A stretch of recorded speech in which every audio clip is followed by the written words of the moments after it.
প্রিয় দর্শক, আপনাদের সবাইকে স্বাগত জানাচ্ছি এটি নিউজের সাপ্তাহিক আয়োজন নিউজরুম অনুষ্ঠানে। সাধারণত সপ্তাহের গুরুত্বপূর্ণ কোনো ঘটনা নিয়ে নিউজরুম অনুষ্ঠানে আলোচনা করে থাকি, কিন্তু আজ দেখার চেষ্টা করব সারা বছরের আলোচিত ঘটনাগুলো। হয়তো সবগুলো পারবো না, উল্লেখযোগ্য কয়েকটি নিয়ে কথা বলবো। মূল আলোচনায় যাওয়ার আগে চলুন দেখে আসি গত সপ্তাহের প্রধান প্রধান খবরের শিরোনাম।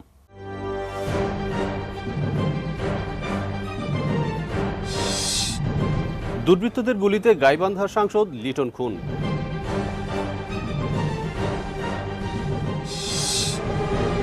পাঠ্যপুস্তক উৎসব, বছরের প্রথম দিন ছাত্রছাত্রীদের হাতে নতুন বই। পিইসি ও জেএসসি পরীক্ষার ফল প্রকাশ, ছাত্রীরা এগিয়ে। নিউজিল্যান্ডের 3টি ওয়ানডেতেই হেরেছে বাংলাদেশ, এখন টি-20 আর টেস্ট ভরসা। শুরু হলো মাসব্যাপী বাণিজ্য মেলা।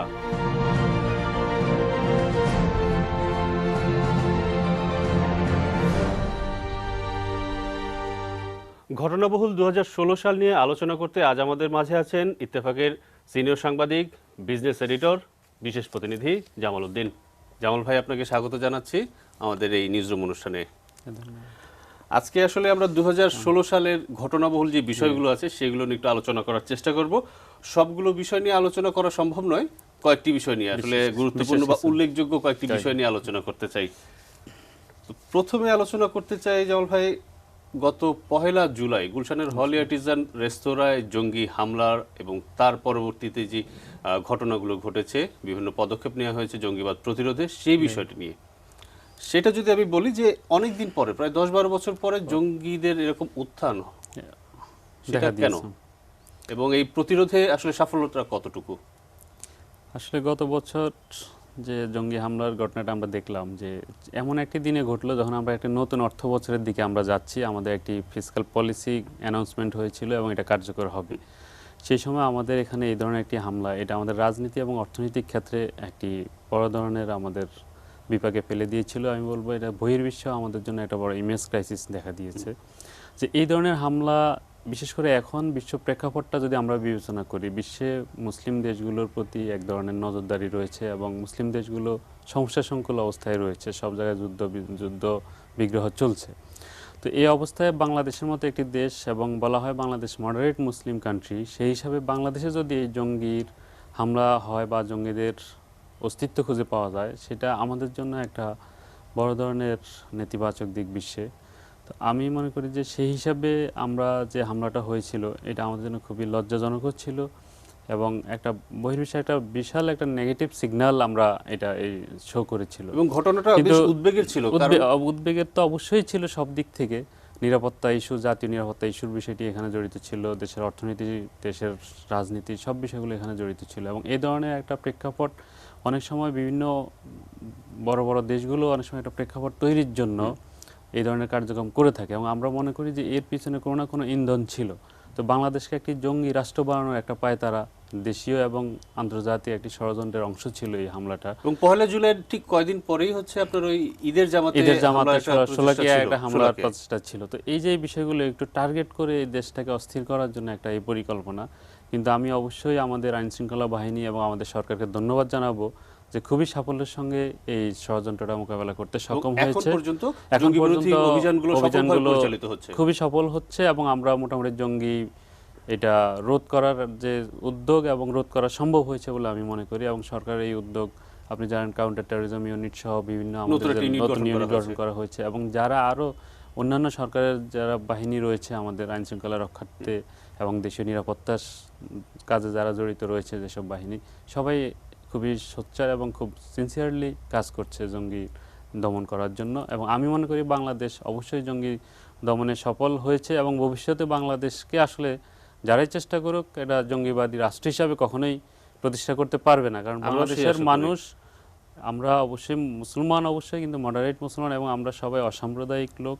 আমরা এখানে আমাদের দেখেন আমাদের সৃষ্টির পিছনে আমাদের একটা বিশাল ঐতিহ্য রয়েছে। আমরা মুক্তিযুদ্ধ, এত বড় একটা যুদ্ধ, আত্মত্যাগের বিনিময়ে আমরা আসছি। আমাদের একটা ভাষা রয়েছে বাংলা ভাষা। আসলে ধর্মভীরু বলা যায় কিন্তু উগ্র না, অবশ্যই না, ধর্মান্ধ না।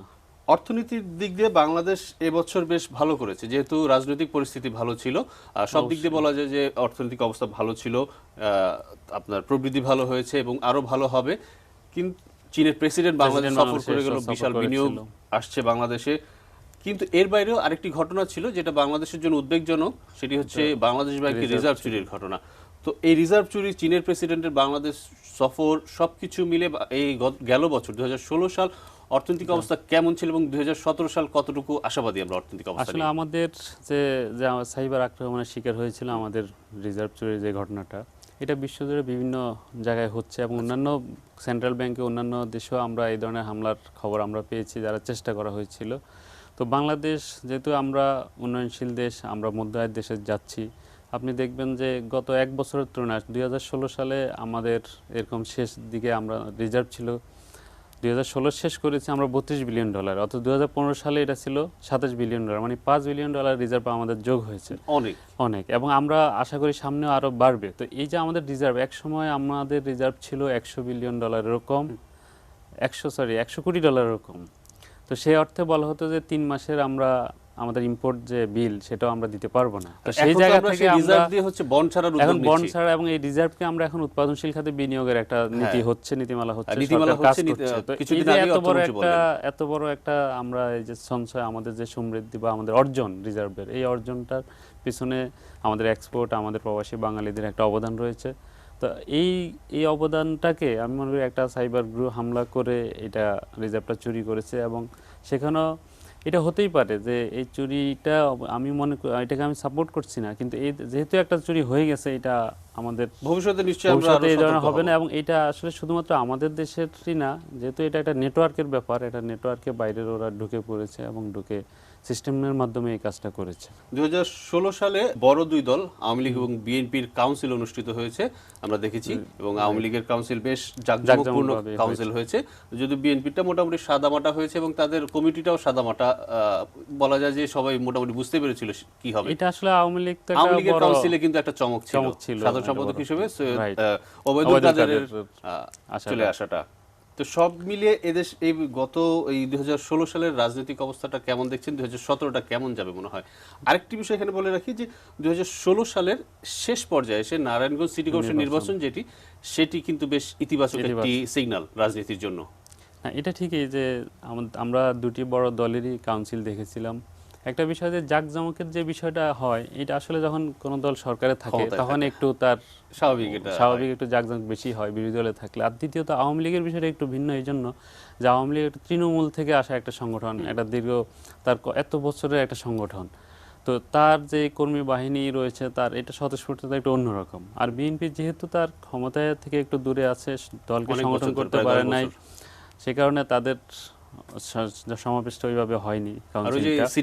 আর শেষ দিকে এসে যেহেতু আমরা রাজনৈতিক স্থিতিশীলতার কথা বলেছিলাম, যে 2016-তে এসে তারা যে নারায়ণগঞ্জ সিটি কর্পোরেশন নির্বাচনে অংশ নিয়েছিল, এটাকে একটা আমরা মনে করবো যে এটা বিএনপির একটি রাজনৈতিক দূরদর্শিতা, যে অংশ নেওয়ার ফলে সাধারণ মানুষের মধ্যে আশার সঞ্চার হয়েছে। সুষ্ঠু নির্বাচন হওয়া, কোনো ঝামেলা না হওয়া কিন্তু রাজনীতির জন্য একটা শুভ বাতাস, এবং গভর্নমেন্ট যে এই সরকারের অধীনেই যে একটি ভালো নির্বাচন হতে পারে, সেটা নারায়ণগঞ্জের সিটি কর্পোরেশন নির্বাচন। তো এই নির্বাচন থেকে আমি মনে করি আগামী বছরও শুধু বিরোধিতার জন্য রাজনীতি করলে হবে না, গঠনমূলক রাজনীতি করতে হবে। সেক্ষেত্রে আগামীতে বিএনপি এখন তার দল গুছিয়ে আগামী জাতীয় নির্বাচনে 2019 সালের জন্য প্রস্তুতি নিবে। সেক্ষেত্রে 2017 সালকে অস্থির করার কোনো সুযোগই এখানে আমি মনে করি নেই।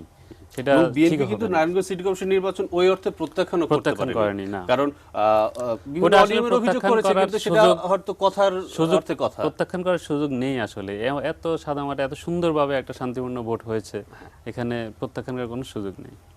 আচ্ছা, এই তো গেল দেশের অনেক অবস্থা। দেশের বাইরে যদি যাই, অভিবাসী একটা সমস্যা ছিল সারা বিশ্বে, রোহিঙ্গা ইস্যু ছিল, বাংলাদেশেও যেটা এফেক্টেড। আরেকটি বিষয় যেটা 2016 সালের বলা যায় যে সবচেয়ে আলোচিত বিষয়, মার্কিন নির্বাচন। এবং মার্কিন নির্বাচনে বলা যায় সব হিসেব উল্টে দিয়ে রিপাবলিকান প্রার্থী ডোনাল্ড ট্রাম্প জিতেছেন।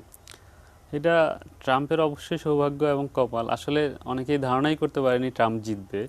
ট্রাম্প একজন ব্যবসায়ী, সে তো পলিটিশিয়ান না, কিন্তু সে তার কিছু কৌশল, সে এসে বলে দেখেছে যে কিছু মুসলমানদের বিরুদ্ধে কথা বললো, তাদের ইন্ডাস্ট্রিগুলো ফিরিয়ে নেওয়ার কথা বললো, তাদের লোক কাজ পাচ্ছে না, এই যে কিছু দেশপ্রেমিক কথাবার্তা বলে সে সেটা একটা আমেরিকানরা পছন্দ করেছে, ফলে একটা নতুনভাবে একটা নতুন ইতিহাস সৃষ্টি হয়েছে। অন্যদিকে আরেকটি ইতিহাস হতে পারতো আমেরিকান ইতিহাসে যে একজন নারী প্রথম নারী। প্রেসিডেন্ট, প্রথম নারী, সেটা হয়নি আসলে। তো বাট আমি মনে করি যে তাদের দেশের জনগণ যেখানে যেভাবে নির্বাচনটা হয় গণতান্ত্রিকভাবে, ট্রাম্পের বিষয়টা একটু ভিন্ন। যেহেতু আলোচনাটা হয়েছিল ট্রাম্পের নানা রকম বক্তব্য কারণে ট্রাম্প আলোচনায় চলে এসেছিল, এটা আমি মনে করি এত বড় একজন ব্যবসায়ী, সে খুব ইচ্ছে মানে এই ধরনের কথা বলা তার একটা রাজনৈতিক কৌশল ছিল আমার মনে হয়, সে আলোচনা আসার জন্য। ট্রাম্পের এই মার্কিন প্রেসিডেন্ট নির্বাচিত হওয়া কয়েকদিন পরে তিনি ক্ষমতা গ্রহণ করবেন, সবকিছু মিলে বিশ্ব রাজনীতি, অর্থনৈতিক অবস্থা সবকিছু আসলে এখানে কেমন ট্রাম্প হবে? যে কথাটা বলেছেন যে যেমন রাশিয়ার সাথে তার যে সম্পর্কের কথাটা, উন্নয়নের কথা বলেছেন, সে অন্যান্য বিভেদ গুছিয়ে সে মধ্যপ্রাচ্য নিয়ে কথা বলেছে, বিভিন্ন কিন্তু বিষয়। চীনের সাথে তার একটু মনে হয় তার ঝামেলা হতে বিষয়টা পারে। ছিল যে আমি বিভেদ কমিয়ে যদি আমার দেশকে আরো উন্নত করতে পারি, আমার দেশকে নিয়ে আমি ভাবতে পারি, এই স্পিডটা নিয়ে সে কাজ করছে। এবং এখন পর্যন্ত সে যাদের নিয়ে টিমটা সাজাচ্ছে, মানে এটা তার নেতার পছন্দ যে যে একটা গ্রুপে যখন খেলতে যায় তখন ক্যাপ্টেন কাকে দিয়ে কোন জায়গায় বসাবে সেটা ক্যাপ্টেন নির্ধারণ করে। তো আমি মনে করি তার চিন্তা থেকে সে রাইটলি এগুলো করছে, সেটা আমরা সামনে দেখব। তবে খুব বেশি আমরা মনে করি না যে ব্যক্তি ট্রাম্প আর আমেরিকান পলিসি সেক্ষেত্রে খুব বেশি শিফট হবে বলে আমরা এটা মনে করি না। বিশেষ করে আমি যদি বলতে চাই যে অভিবাসী অথবা মুসলমানদের প্রতি ট্রাম্প কিন্তু বেশ কট্টর ছিল, কিন্তু প্রেসিডেন্ট ট্রাম্প হিসেবে কি সেই অবস্থায় থাকবে? এটা এই অবস্থা আসলে থাকা ঠিক না। তবে কিছু জায়গায় যেমন কিছু হয়তো রেজিস্ট্রেশনের কথা আসছে, যারা অভিবাসী রয়েছে তাদেরকে রেজিস্ট্রেশন করতে হবে, এরকম কিছু পদক্ষেপ তারা নেবে।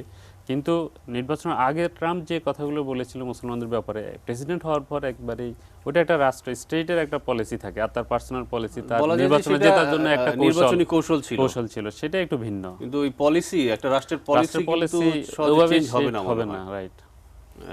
এগুলো অনেকগুলো বিষয়ে আমরা জঙ্গি হামলা, বাংলাদেশের অর্থনীতি, রাজনীতি, বিশ্বের অন্যান্য বিষয় নিয়ে আলাপ করলাম। আরেকটি বিষয় হচ্ছে যে এই যে রোহিঙ্গাদের বাংলাদেশে আসা, মিয়ানমার থেকে রোহিঙ্গাদের পাঠিয়ে দেওয়া, হত্যা করা, তারা পালিয়ে আসছে, এই বিষয়টা নিয়ে বাংলাদেশের উপর চাপ আসছে, কিন্তু কেন জাতিসংঘ মিয়ানমারের উপর চাপ দিচ্ছে না? এটা একটি রাজনৈতিক ইস্যু এবং দীর্ঘদিন থেকে এই ইস্যুটা রয়েছে। এটার জন্য আমরা বাংলাদেশের সরকারের উপর চাপ ছিল যে রোহিঙ্গাদের আমরা নিয়ে আসা, এখানে থাকতে দেয়া। তো এই চাপটা এটা একটা আন্তর্জাতিক, এটা একটা ষড়যন্ত্রের অংশ হিসাবে হচ্ছে। এবং গণতন্ত্রের নেত্রী বলা হয় অং সান সুচিকে, শান্তিতে নোবেল পেয়েছে, কিন্তু তার এই ব্যাপারে কোনো ভূমিকা আমরা দেখছি না। এবং আমরা মনে করি যে জাতিসংঘ সহ আমাদের বাংলাদেশের যারা বন্ধু রাষ্ট্র রয়েছে তারা এই বিষয়গুলো নিয়ে মায়ানমার সরকারকে যৌথভাবে একটা চাপ দেওয়া উচিত। কারণ আমরা মানবিক কারণে তাদেরকে রাখতে পারি, কিন্তু বাংলাদেশের যে ক্যাপাসিটি, আমার যে অবস্থা, সম্ভব না, সেটা কতটা সম্ভব, সেটা তো সম্ভব না। জামাল ভাই, আসলে দেখতে দেখতে আমাদের আলোচনার যে সময় সেটা শেষ হয়ে গেছে। আজকের আমাদের এই নিউজরুম অনুষ্ঠানে আপনার আসার জন্য আপনাকে অনেক অনেক ধন্যবাদ। আপনাকেও ধন্যবাদ। দর্শক, কথা বলছিলাম দৈনিক ইত্তেফাকের সিনিয়র সাংবাদিক জামাল উদ্দিনের সঙ্গে। 2016 সালটি কেমন গেল, আলোচিত বিষয়গুলো কি কি ছিল সেটা নিয়ে নিউজরুম অনুষ্ঠানের এ পর্যায়ে নিচ্ছি ছোট্ট বিরতি, আমাদের সঙ্গে থাকুন।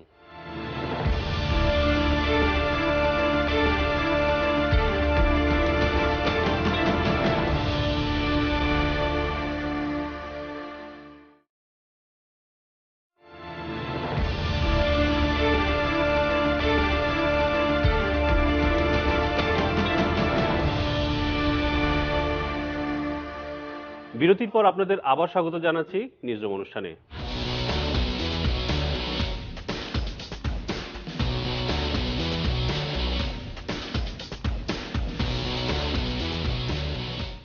Newsroom choice. নতুন বছরের প্রথম দিন আনন্দ উৎসবের মধ্য দিয়ে ছাত্রছাত্রীদের হাতে তুলে দেওয়া হলো নতুন বই। কেন্দ্রীয়ভাবে শিক্ষা মন্ত্রণালয় রাজধানীর আজিমপুর সরকারি গার্লস স্কুল অ্যান্ড কলেজ মাঠ এবং প্রাথমিক ও গণশিক্ষা মন্ত্রণালয় ঢাকা বিশ্ববিদ্যালয় খেলার মাঠে আলাদা পাঠ্যপুস্তক উৎসবের আয়োজন করে। এবছর সারা দেশে স্কুল মাদ্রাসার শিক্ষার্থীদের হাতে 36,82,82,245টি বই বিনামূল্যে দেওয়া হবে। এর মধ্যে প্রাথমিকের 2,49,83,993 শিক্ষার্থীর হাতে প্রায় 11.5 কোটি বই তুলে দেওয়া হয়। এবছর 5টি ক্ষুদ্র নৃগোষ্ঠীর শিক্ষার্থীদের মধ্যে 8 ধরনের গঠন ও পঠন সামগ্রীও দেওয়া হচ্ছে।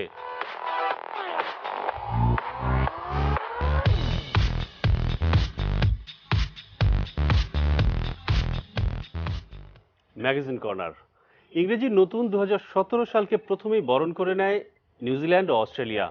এরপর আতশবাজির আলোক ছটায় বর্ষবরণ চলে এশিয়া, ইউরোপ, আমেরিকা সহ গোটা বিশ্বে। প্রচলিত ঐতিহ্য অনুযায়ী স্থানীয় সময় 12টা বিষয়গুলো কি কি ছিল সেটা নিয়ে নিউজরুম অনুষ্ঠানের এ পর্যায়ে নিচ্ছি ছোট্ট বিরতি। আমাদের সঙ্গে থাকুন।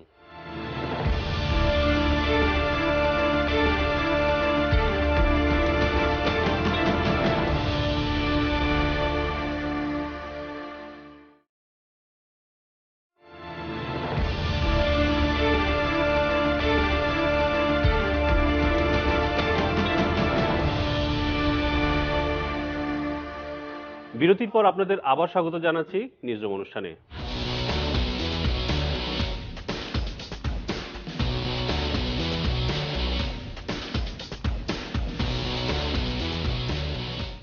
Newsroom choice. নতুন বছরের প্রথম দিন আনন্দ উৎসবের মধ্য দিয়ে ছাত্রছাত্রীদের হাতে তুলে দেওয়া হলো নতুন বই। কেন্দ্রীয়ভাবে শিক্ষা মন্ত্রণালয় রাজধানীর আজিমপুর সরকারি গার্লস স্কুল অ্যান্ড কলেজ মাঠ এবং প্রাথমিক ও গণশিক্ষা মন্ত্রণালয় ঢাকা বিশ্ববিদ্যালয় খেলার মাঠে আলাদা পাঠ্যপুস্তক উৎসবের আয়োজন করে। এবছর সারা দেশে স্কুল মাদ্রাসার শিক্ষার্থীদের হাতে 36,82,82,45টি বই বিনামূল্যে দেওয়া হবে।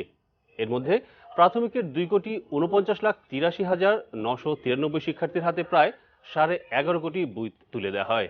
এবছর 5টি ক্ষুদ্র নৃগোষ্ঠীর শিক্ষার্থীদের মধ্যে 8 ধরনের গঠন ও পঠন সামগ্রীও দেওয়া হচ্ছে।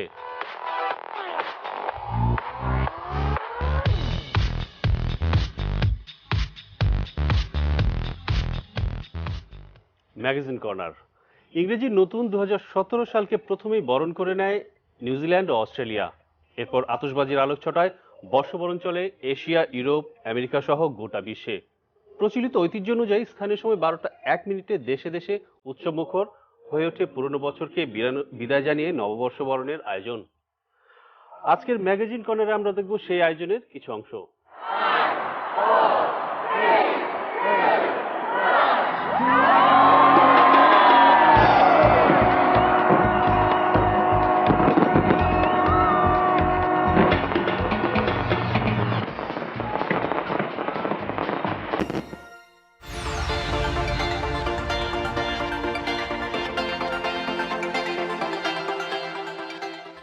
দর্শক, আপনাদের যে কোনো অভিযোগ নিউজরুম অনুষ্ঠান সম্পর্কে মতামত পাঠাতে পারেন এটিএন নিউজের হাসান প্লাজা 53 কারওয়ান বাজার এই ঠিকানায়। এছাড়া ইমেইল এবং ফেসবুকের মাধ্যমেও মতামত পাঠাতে পারেন। আজ এ পর্যন্তই। আগামী সপ্তাহে আবার কথা হবে অন্য কোনো ঘটনা বা বিষয় নিয়ে। ততক্ষণ পর্যন্ত আপনারা সবাই ভালো থাকুন, সুস্থ থাকুন এবং এটিএন নিউজের সঙ্গেই থাকুন। 2017 সাল আপনাদের জন্য অনেক অনেক ভালো থাক। আপনাদের সবাইকে ধন্যবাদ।